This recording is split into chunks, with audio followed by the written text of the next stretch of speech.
सोलंकी संभागवार बड़ी खबरों का सिलसिला शुरू करते हैं और सबसे पहले बात करते हैं जोधपुर संभाग की। यहां की बड़ी खबर बता रहे हमारे सहयोगी राजीव कौर। राजस्थान में तेजी से फैल रहे कोरोना वायरस को कंट्रोल करने के लिए प्रदेश के मुख्यमंत्री अशोक गहलोत द्वारा अलग अलग तबके के लोगों से विचार विमर्श किए जाने के बाद शुरू किए गए जन अनुशासन पखवाड़े के तहत जोधपुर में आज जहां कर्फ्यू में ढील दी गई, उसके साथ ही काफी भीड़ भी देखी गई। लिहाजा पुलिस कमिश्नर जोश मोहन के निर्देशन में डीसीपी धर्मेंद्र सिंह और आलोक श्रीवास्तव के नेतृत्व वाली टीमों ने लोगों के चालान भी बनाए हैं। इसके साथ ही पुलिस कमिश्नर जोश मोहन ने एक गाइडलाइन जारी की है, उसमें साफ किया है कि प्रातः 2 घंटे और शाम को 2 घंटे चाहे खाद्य सामग्री, चाहे सब्जी है, चाहे दूध है, उसके लेने के लिए छूट रहेगी। बाकी कल से पुलिस और ज्यादा सख्ती करने वाली है। इसके साथ ही केंद्रीय मंत्री गजेंद्र सिंह शेखावत ने अपने जोधपुर प्रवास के दौरान जोधपुर के संभागीय आयुक्त राजेश शर्मा और जिला कलेक्टर इंद्रजीत सिंह के अलावा चिकित्सा और स्वास्थ्य अधिकारियों से मंथन किया, फीडबैक लिया और कहा कि किसी भी प्रकार की जरूरत पड़ती है तो एक कॉल कर दीजिए, वे इसके लिए तैयार है। उन्होंने कहा कि सरकार के द्वारा जो गाइडलाइंस जारी की गई है उसकी अक्सर से पालना की जाए और जो लोग कोरोना से डर रहे हैं उनके लिए छोटे छोटे वीडियो क्लिप्स बनाए जाए और उनको जागरूक किया जाए, जिससे कि किसी प्रकार की परेशानी में लोग नहीं रहे। इसके साथ ही नए प्रिंसिपल डॉक्टर एस राठौड़ ने मेडिकल कॉलेज के अधिकारियों की बैठक लेने के साथ ही मथुरादास माथुर अस्पताल के अलावा महात्मा गांधी अस्पताल का दौरा किया और फीडबैक लेने के साथ ही कुछ आवश्यक सेवाओं को लेकर के बदलाव के संकेत भी दिए हैं। कुल मिलाकर के कहा जा सकता है कि कोरोना की लड़ाई लड़ने के लिए लगातार जिस कोशिश करें, इसके बीच जोधपुर के जिला कलेक्टर इंद्रजीत सिंह लगातार मॉनिटरिंग कर रहे हैं और मॉनिटरिंग करने के साथ में माना जा रहा है कि बहुत जल्द अब सर्वे और सैंपल करने के बाद में घर से सैंपल लिए जाएंगे, उसको लेकर तैयारियां जो है वो जोधपुर से चल रही है। रुक करते हैं अजमेर संभाग का। यहाँ की बड़ी खबर बता रहे हमारे सहयोगी कौशल जैन। अजमेर संभाग में नहीं थम रहा कोरोना संक्रमण का कहर। संभाग मुख्यालय में आज 403 पॉजिटिव केस दर्ज किए गए, तो वहीं भीलवाड़ा में 550 का आंकड़ा। टोंक और नागौर में भी कोरोना संक्रमण ने पूरा किया शतक। जिला प्रशासन ने अस्पताल प्रबंधनों को दिए उचित और पर्याप्त व्यवस्थाओं के निर्देश। तेजी से फैल रहे कोरोना संक्रमण पर लगाम कसने के लिए सरकार के साथ साथ अब अजमेर संभाग के चारों जिले के प्रशासन भी पूरी तरह मुस्तैद हैं। आज संभाग मुख्यालय अजमेर में जिला कलेक्टर सहित वरिष्ठ प्रशासनिक अधिकारियों ने जवाहरलाल नेहरू अस्पताल का सघन दौरा कर कोरोना संक्रमण को रोकने के लिए और मरीजों के उपचार के लिए किए गए इंतजामों का जायजा लिया। जिला कलेक्टर प्रकाश राज पुरोहित ने अस्पताल प्रबंधन को सख्त निर्देश दिए कि ऑक्सीजन की कमी किसी भी स्तर पर न आने दी जाए, तो वहीं अस्पताल में जरूरत पड़ने पर सहायक स्टाफ को भी तैनात किया जाए।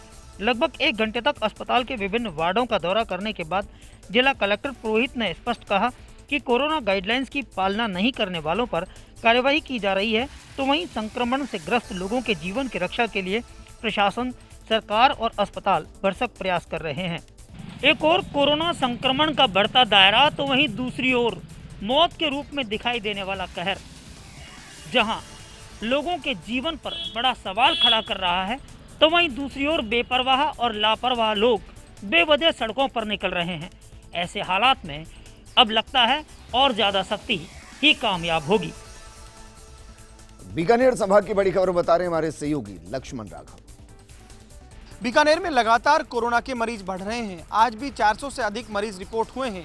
इस बीच जिला कलेक्टर नमित मेहता और एसपी प्रीति चंद्रा ने पत्रकारों के साथ संवाद किया। संवाद के जरिए दोनों अधिकारियों ने अपील की, जो एडवाइजरी जारी की गई है उसकी अक्सरतः पालना की जाए। कहीं कोई गफलत है तो उन बिंदुओं पर जल्दी ही स्थिति क्लियर कर दी जाएगी। कलेक्टर नमित मेहता का कहना था कि स्वास्थ्य सेवाओं की दृष्टि से कहीं कोई दिक्कत नहीं है। वहीं प्रीति चंद्रा ने अपील की फर्स्ट इंडिया न्यूज़ के जरिए कि कोरोना एडवाइजरी की पालना करें। पुलिस आपकी सेवा के लिए है, उसकी जिम्मेदारी है कि कोरोना एडवाइजरी की अक्सरतः पालना हो, लेकिन साथ ही साथ ये ज़रूरी है कि जनता इस बात को समझे कि ये अड़चन के लिए नहीं बल्कि जनता के स्वास्थ्य के लिए ऐसा किया जा रहा है। कलेक्टर ने कहा, जान है तो जहान है, ये बात हमें समझनी होगी। पैनिक की आवश्यकता नहीं है, नकारात्मक नहीं होना है। कोरोना पॉजिटिव की संख्या बढ़ने से घबराने की आवश्यकता नहीं है। उन्हें स्वास्थ्य सेवाएं उपलब्ध हो रही हैं, अभी ऐसी कोई दिक्कत नहीं है। बीकानेर में बेड्स को लेकर कोई समस्या नहीं है, ऑक्सीजन की भी पूरी व्यवस्था है। कुल मिलाकर दोनों अधिकारी इस संवाद के जरिए एक तरह से अपील कर रहे थे कि नेगेटिविटी नहीं लानी है, सकारात्मकता के साथ सरकार ने जो एडवाइजरी जारी की है उसकी पालना करनी। कोटा संभाग की बड़ी खबर बता रहे हैं हमारे सहयोगी गुल मोहम्मद। कोटा में आज एसीबी ने बड़ी कार्रवाई करते हुए भीमगंज मंडी थाने के एक एएसआई को 20,000 रुपए की रिश्वत लेते हुए रंगे हाथों गिरफ्तार किया है। एएसआई सुगम सिंह ने लूटपाट के एक प्रकरण में दौसा के एक शख्स को आरोपी बनाने के लिए धमकाया और 1 लाख रुपए की रिश्वत की डिमांड की। बाद में आरोपी एएसआई ने 50,000 रुपए मांगे और उसके बाद पहली किस्त के 10,000 रुपए ले लिए। जब परिवादी ने कोटा एसीबी में शिकायत की तो एसीबी ने तुरंत एक्शन लिया और आज के आज ही सबूत एकत्र कर अपना जाल बिछाया और आरोपी एएसआई को थाने में उसी के कक्ष से 20,000 रुपए की रिश्वत लेते रंगे हाथों धर दबोचा। एसीबी के मुताबिक दौसा निवासी परिवादी दर्शन मीणा ने एसीबी में शिकायत दी थी कि उसके ताऊ के बेटे को लूट के एक मामले में फंसाने की धमकी दी जा रही है और भीमगंज मंडी थाने का एएसआई जो लूट प्रकरण का इन्वेस्टिगेशन ऑफिसर है वह धमका कर घूस मांग रहा है। परिवादी दर्शन मीणा दौसा से कोटा आया और एसीबी में पहुंचा। इसके बाद परिवादी ने एएसआई को 10,000 रुपए की रिश्वत दी तो एसीबी ने सबूत जुटाए और एक ही दिन में आरोपी को थाने में घूस लेते हुए दर दबोचा। फिलहाल एसीबी की टीमें आरोपी एएसआई के घर पर तलाशी अभियान चला रही है। उदयपुर संभाग की बड़ी खबर बता रहे हैं हमारे सहयोगी रवि शर्मा। एसिड से भरे टैंकर में अचानक लगी आग। पलक झपकते ही आग ने आधे से ज्यादा टैंकर को जलाकर कर दिया खाक। हालांकि मौके पर नगर निगम की दमकलों ने समय रहते आग पर काबू पाया और कोई भी जनहानि नहीं हुई। उदयपुर के प्रतापनगर थाना क्षेत्र के दीवारी इलाके में आज उस समय हड़कंप मच गया जब एसिड से भरे टैंकर में आग लग गई। पलक झपकते ही आग ने टैंकर के आगे के हिस्से को अपनी चपेट में ले लिया। आग की सूचना मिलते ही नगर निगम की दमकलें मौके पर पहुंची और समय रहते आग को काबू किया। टैंकर में आग लगने के चलते देवारी साकरोदा रोड पर यातायात काफ़ी देर तक प्रभावित हुआ। गनीमत ये रही कि टैंकर चालक समय रहते कैबिन से निकल गया।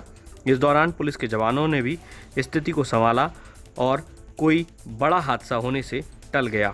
दरअसल ये पूरा घटनाक्रम उदयपुर के प्रतापनगर थाना क्षेत्र के देवारी से साकरोदा के बीच हुआ और इस पूरे घटनाक्रम से काफ़ी देर तक दोनों ही ओर ट्रैफिक बंद रहा।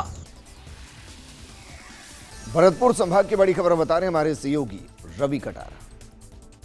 कोरोना महामारी के बीच हुई भरतपुर नगर निगम की साधारण सभा की बैठक की अध्यक्षता कर रहे अजीत कुमार जाटव के बोलने पर भाजपा पार्षदों के बीच हुई तू में मामला गाली गलौज तक पहुंचा। पुलिस को करना पड़ा बीच बचाव। बैठक की शुरुआत में जैसे ही महापौर अभिजीत कुमार ने कांग्रेस सरकार की प्रशंसा करना शुरू किया, इसी बीच पार्षद रामेश्वर सैनी ने नौ कचरा प्लांट से ग्रामीणों को हो रही परेशानी और नंदी गौशाला में अव्यवस्थाओं के आलम की पोल खोलना शुरू कर दिया।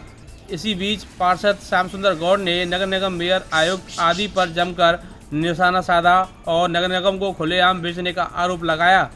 अपने ऊपर निगम बेचने के आरोप से मेयर धैर्य खो बैठे और उन पर भड़क गए। नगर निगम की चल रही बैठक में नगर निगम के ठेकेदार पहुंच गए, जहां मेयर के खिलाफ उन्होंने जमकर नारेबाजी की। वहीं कांग्रेस के पार्षदों ने पूर्व आयुक्त नीलम तक्षक के कार्यकाल को अच्छा बताया और उनकी जमकर तारीफ की। देश में